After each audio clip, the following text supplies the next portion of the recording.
Welcome all. As you can see by the title of this video, I'm reviewing WarioWare Get It Together for the Nintendo Switch. If you like my content, feel free to leave me a like or subscribe, but let's just get straight into the review. WarioWare Get It Together greets you with its charming crew of cartoon characters grounded in a photorealistic setting. An interesting blend of visuals that helps set the tone for the series of microgames you experience. Basically anything goes here, ranging from painting-like visuals to photorealism to even a Super Mario World emulation. Sounds like kind of a mess of art styles, yet somehow Get It Together keeps it together with its level themes and lobbies keeping things tied together nicely. The audio does a great job of keeping the blender of visuals cohesive for how it's presented to the player. The music throughout the lobbies is infectious, getting you hyped to conquer some microgames. The individual character themes are top-notch in regards to accompanying each mini-story, with one especially excellent one towards the end of the game. Between the exceptional music, the choice of themed levels, and charming character designs, you really get to know and like Wario's cast of misfits.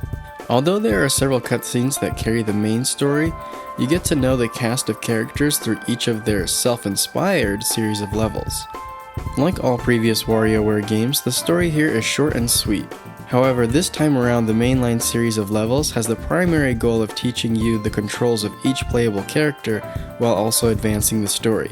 Again, there isn't much of a story here, but that doesn't mean I wasn't entertained, especially by the often comedic level intros. I loved almost every moment of the many and memorable animated intros, which really hit on the charm of this title. The basic setup of the plot revolves around Wario and his crew fighting some pesky virus that has corrupted their newly completed game. After being pulled into the virtual world, Wario makes his way through each of the levels, re-adding his team along the way. The cutscenes between levels are not as interesting as the stories told within each contained series of microgames. This is a very familiar formula to those of you who have played past titles, but with the emphasis this time around being the characters. Unlike in previous WarioWare games, you control specific characters in each microgame encounter instead of a random non-entity. This choice in game design results in a more intimate relationship with the eccentric cast. When it comes to the gameplay, not all modes, microgames, and characters are great, but most of your experience is. As I've been mentioning, the playable characters are the center of attention here. Each character has a unique movement and attack system. The controls are super simple with only the use of directions and an action button. For how simple the controls can be, I think this was a wise move due to the wide variety of skill sets that can easily become overwhelming when constantly swapping between characters. I give Nintendo a ton of props for getting so creative with the control schemes for each character. I would have had a hard time thinking up so many different styles with just directions and an A button.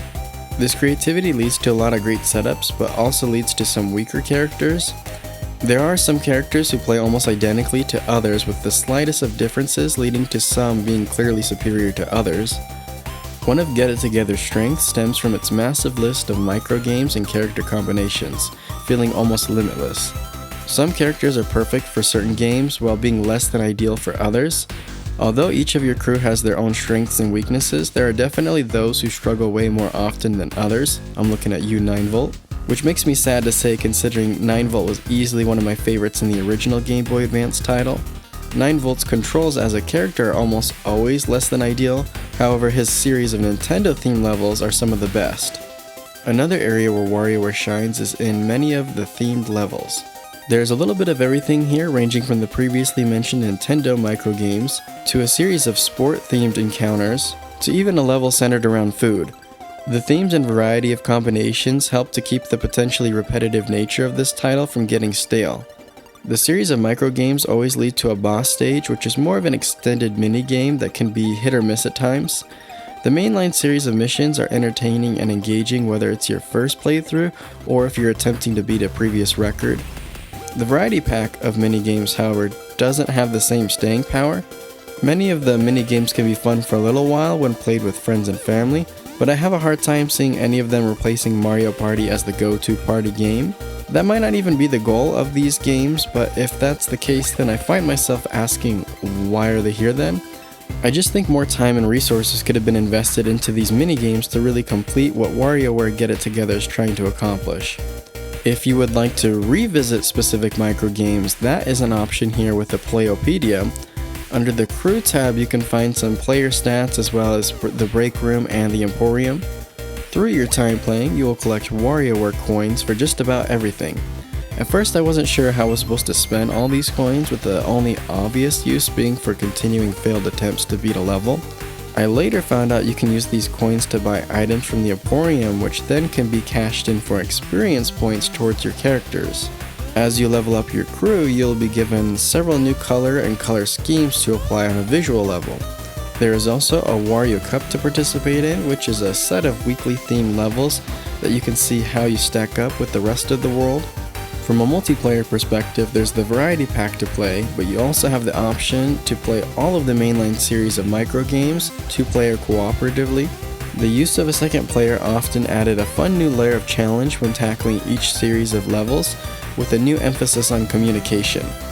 Not all the microgames are perfect, but that's the beauty of microgames. They don't all have to be to have fun. Many of them keep you guessing with slight visual and gameplay variations. As I mentioned, not every character and microgame combination is great, but as a whole, the gameplay is.